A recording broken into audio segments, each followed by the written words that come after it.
We're getting towards the end of this introduction to op-amp circuits now, and this time I want to talk about a somewhat rarer circuit, the non-inverting summing amplifier. Remember that the summing amplifier that we looked at before was based on an inverting amplifier and gave an output which was proportional to -1 times the sum of the inputs. This time we're going to look at a non-inverting summing amplifier which gives an output proportional to the sum of the inputs. This is the general form of the circuit here. We've got two inputs, A and B, and they are joined together at this point here, which is the non-inverting input of the op-amp. The op-amp is configured as a non-inverting amplifier with a gain of, in this case, 1 plus R over S. So what is the voltage at the non-inverting input? Well, in this case, what we have is a potential divider, but neither end of the potential divider is at ground.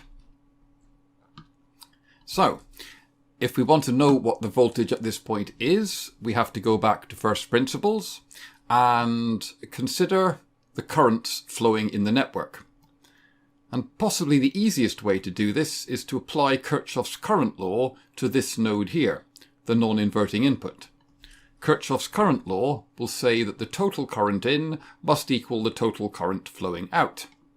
The current flowing through this resistor in this direction here, that would be the voltage at A minus the voltage on the non-inverting input divided by the resistance D.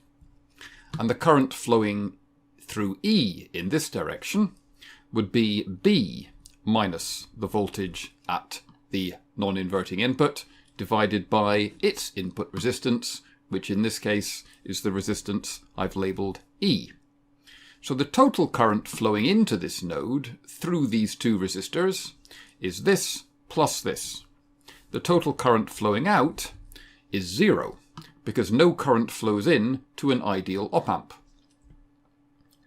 Therefore, I have A over D plus B over E equals V plus over D plus V plus over E, which is just V plus times 1 over D plus 1 over E, or the non-inverting input is A over D plus B over E divided by 1 over D plus 1 over E. And the output of my non-inverting amplifier is just going to be the non-inverting input times the gain of the non-inverting amplifier, in this case 1 plus R over S.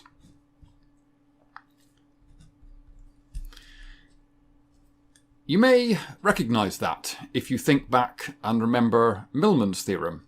We can extend this to any number of inputs by considering multiple currents flowing into this node, and we would end up with the sum over all of our inputs of the input voltages divided by their input resistors divided by the sum over all of the inputs of 1 over the input resistors. Millman's theorem. So the V out here in the generalized form would be 1 plus this resistor divided by this resistor times the sum of all of the inputs divided by their input resistors over the sum of 1 over all of the input resistors. And that's it, the non-inverting summing amplifier. The formulas are a little bit harder to work with than those for the inverting summing amplifier, and that's one reason perhaps that it's not as common a circuit in practice. But it does exist, it works fine, and it will crop up in the quiz app from time to time, so it's something to be aware of. Next time, we're going to look at what happens if you introduce capacitors into these op-amp circuits.